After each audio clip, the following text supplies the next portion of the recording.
What's up, guys?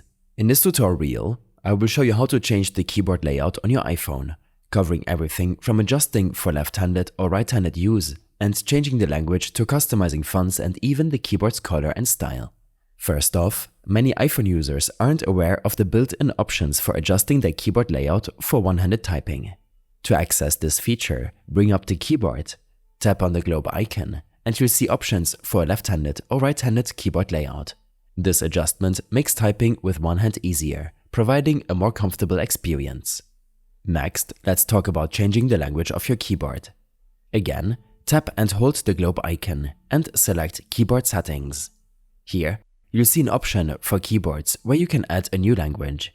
The process is straightforward. Tap Add New Keyboard and choose from the extensive list of languages available. Once added, switching between languages is as simple as tapping and holding the globe icon while the keyboard is active. Changing the font style of your keyboard is another way to personalize the typing experience. This requires downloading a font app from the App Store, such as the Fonts Art app by Solaria. After installation, go to your iPhone settings.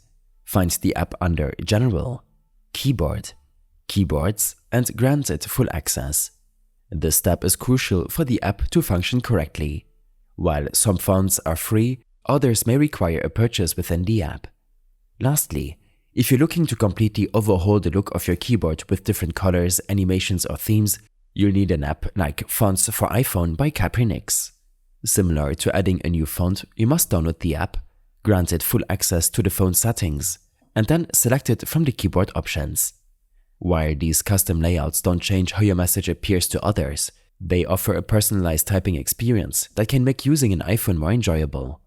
Each of these changes allows you to tailor your iPhone's keyboard to your typing preferences and needs, whether for aesthetic reasons, ease of use, or to better express yourself. I hope this helped you out. Leave a comment if you have any questions, and see you in the next one.